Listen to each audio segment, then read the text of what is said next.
Tyler Warren seems like a guy who's very serious about his craft. It reminds me, and this has been alluded to previously, it's not my original idea, but he's kind of like a more expansive version of Quentin Nelson. Quentin Nelson is all about football. Seems like Tyler Warren is all about football, and all he wants to do, and you're going to hear him say it, all he wants to do is win. Doesn't care whether he gets 17 catches in a game like he did against USC for Penn State, or whether he gets 2. He cares about playing winning football and being with an organization that's going to win games, and I think that that's going to be really good for this team. I think it's good to have a weapon who is a win-now guy, a guy who's going to get on the field, do absolutely everything it takes to get a win, be as tough as is necessary, and then some, play to the echo of the whistle, which is what he is going to say. You're going to hear him say that.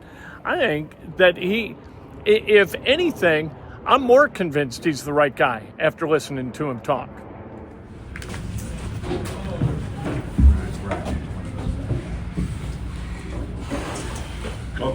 Thank you. So, dream come true. What was the moment it kind of set in for you that became really real? Was there one? I wouldn't say there's one. Just being able to be here with my family and being able to do this and be a Colt now is really something cool to say, and I couldn't be more happy to be here. And I'm just really excited to start getting in the facility again and be a football player again on the team. So that's really what I'm most looking forward to. Why did you stay at Penn State? Chris Ballard was praising you for staying, not transferring. You had probably had an opportunity to go somewhere else. Why did you stay and kind of wait it out? That's where I wanted to be. I consider myself a Penn Stater, and besides what the school stands for and the tradition we have, just the people that were there is where I wanted to be ultimately, and that's kind of where I made my commitment to and where I wanted to stay, for my college career, however long that was. Were there options? I mean, did you at least consider something else or not? I honestly never looked into it, so I didn't, have too many options come to my attention. So I was really kind of bought in there the whole time. How much value do you think it was in just, finding a way to get on the field and be productive behind other guys who went to the NFL? Yeah, I think it's a blessing in disguise, really, because you're going to play with really good tight ends. When you go to Penn State, you're going to learn from really good guys, but it's hard to get on the field when you're I play with 4 guys that are now in the NFL, so I think that's something that helped me get to this point and helped me a lot in learning and developing as a tight end. So I was really happy to be able to do that. I'm sure you had interactions with a lot of teams through this process, whether business or otherwise. Was there anything unique to your interactions with the Colts in terms of, any vibe you got or anything you learned about the organization or, that stuck out to you? Yeah, I think just the overall vibes I got from them really kind of just gelled quick. I remember my foreman at the combine just kind of got straight to work, started going over install with them, and then kind of my 30 visit, it was never kind of uncomfortable being here. It was always comfortable meeting new people and just getting right to it, talking about life, football, all that stuff. So I've enjoyed, being here and getting to know everybody, and I'm really looking forward to, really get into it and start being a part of the team again. How many teams brought you in for a top 30 visit? This was the only place I had a 30 visit. Chris Ballard used the word unique a lot in his press conference talking about you last night. So how do you see yourself as unique as a skill set that you can bring here?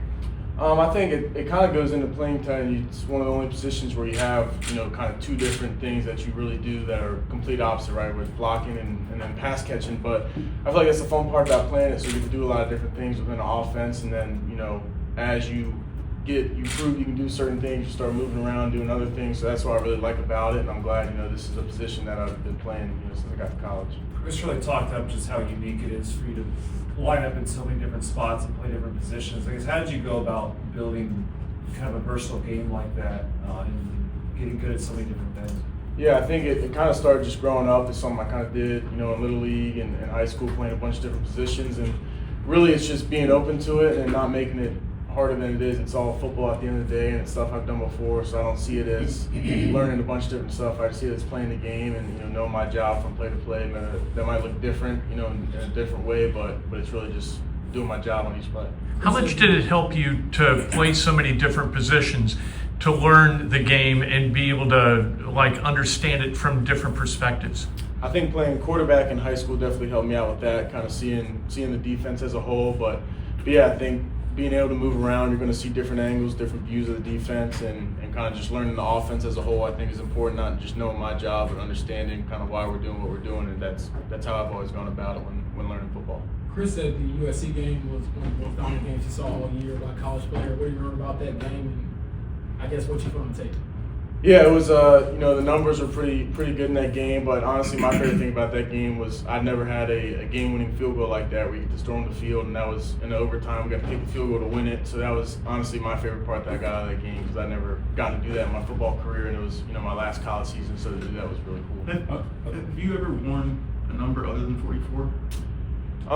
Not in college. In high school, I wore number 10. So I was playing quarterback, so only wore 44. But then in Little League, I was 44 all Little League. The Colts have a 44. Do you have another number you want to wear, or? I haven't really looked into it too much yet, so I'll have to look into that and see what will happen. But yeah, we'll see. A lot's been made of the jump in your production, right, from the previous year to this past year. But a lot of players, maybe when they get those additional opportunities, maybe can't handle it or have the success that you had. Well, how were you able to handle the volume and that jump in volume that you had so seamlessly? Yeah, I think knowing, trusting myself and knowing I'm capable of it, and then really proving to my teammates and my coaches those years before I did get this that much work in the game, just proving that I was going to be consistent and trustworthy when I get the ball in my hands and when they're asked to make plays. So I think that's kind of where it came from. At the end of the day, it's just playing football and being able to keep lining up play after play. You're a family of athletes. I guess, how did you find your identity in sports? When you have your dad playing, your sister did volleyball, and things like that, or softball, I'm sorry. So what does that mean? Yeah, I think it's kind of just what we did growing up. It was always sports. I played, all three, football, basketball, baseball, all through high school. And yeah, I mean, my dad was my coach growing up, and he kind of helped me, mold into the football player I am. But yeah, it's just been, that's kind of what we've always done is playing sports, and really that's all I've done growing up, so that's just what I do. I mean, disrespectfully, but John Riggins film at 8. You ever think your dad was crazy? Many times. No, but yeah, that's just kind of how he was, and that kind of goes with his family. And I'm sure if it was anybody else in his family, they probably would have done the same thing, and kind of same thing on my mom's side. So I'm glad that's the way it was, and it definitely helped me become the person I am today. When we talked at the combine, the Colts had the interest because of the position need and all that, but then the Dallas Clark. Do you know more about Dallas now? I mean, his name's in the building and all this stuff. Expectations when they're going to measure you against Dallas Clark. Fair, unfair? No, I mean, he's a great player, and I remember growing up, that was kind of the name that you'd always hear when he was here with Peyton Manning and all that, and they were playing good football. But, I think it's, cool to be, compared to a player like that, but obviously everybody's their own player, so I'm going to try and be the best version of me, and I think anybody would say that. He'd probably say the same thing about himself, so it's not a bad thing to look at people and learn from them, but also being the best version of yourself. You had any interaction with Anthony Richardson since being drafted? Yeah, he actually called me pretty soon after I got drafted. It was a quick just saying hello and welcome me. That was pretty cool to have him reach out and say hello, welcome me to Indy. What other players have you talked to? Current? Not on the phone. Nelson reached out and said hi, just said hi, welcome me. Kenny Moore was another one that reached out. So yeah, it's been very welcoming already, and just looking forward to get around it. Are there current tight ends in the league that you really, I don't know, emulate or just kind of model yourself after at all? I think Kittle's a good one to watch just because he does, a little bit of everything really well. Jeremy Shockey was a guy I saw this summer. He's not current, but kind of the way his mentality he had when he was running the ball and stuff like that is something I really liked. But yeah, I think there's a lot of, tight ends I play with at Penn State, Pat, Theo, Brennan, they're all taught me a lot growing, so I feel like I do try and, learn a lot from other people. Like in college, you played for a prestigious program, you know what it means to wear a uniform on the front. What does it mean to now be wearing the horseshoe, and what do you hope to bring to the horseshoe? Yeah, it's really cool, to have the opportunity to be, an Indianapolis Colt. And kind of what I try and play the game the right way, and I'm just gonna, do whatever is needed of me week to week, and just do whatever it takes to win. That's right. That's the whole point of why we're here, is to win games and be a great football team. So that's kind of my focus that I bring to a team and what I really want to do. How much of an adjustment will it be coming from being such a huge part of an offense to an NFL group where the ball's got to get spread around? I don't see it as being an issue. It's I could have 10 catches in a game, or I could have 0 and block for 70 snaps. It's just what it is week to week. This kind of thing about playing tight end is it could be both of those stats, but that's it's not something I'm worried about. I'm just going to do my job, make sure I'm helping the offense and the team win games. When you think about the blocking side of it, I guess what excites you about blocking for a guy like Jonathan Taylor?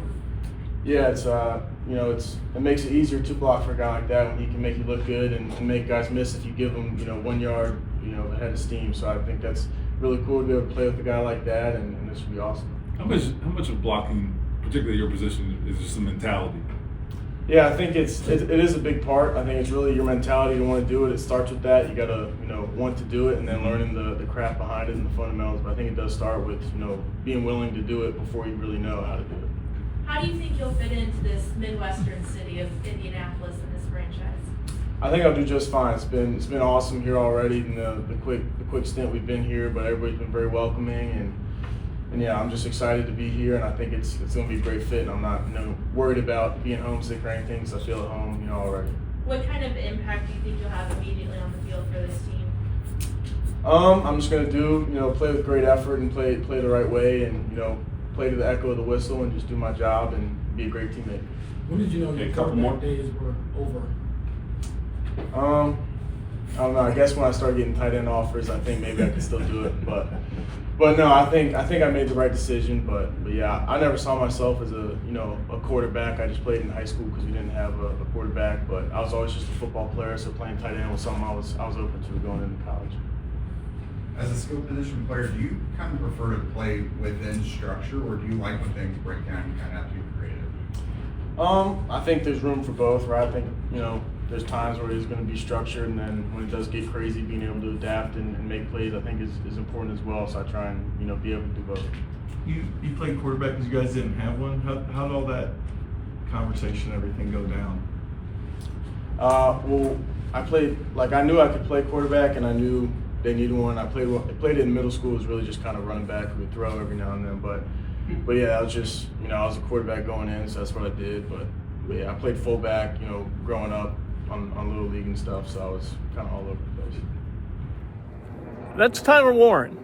You're starting to understand why he is the absolute right guy. We were talking in the media room before he came in, and we were talking about how this is the least controversial first-round draft pick maybe in the history of the franchise, other than Peyton Manning. But with Peyton Manning, you still had Ryan Leaf, and there were people who were not sure whether Peyton Manning or Ryan Leaf were going to be the better quarterback. With Tyler Warren, he was the absolute right guy. There is no controversy about this draft, and I don't think that he's going to provide us any reason to think of this pick as being controversial or regrettable at any point during his career. He just doesn't sound like a guy who sees football in a way that's going to make us regretting trusting him, if that makes sense. And I think it does.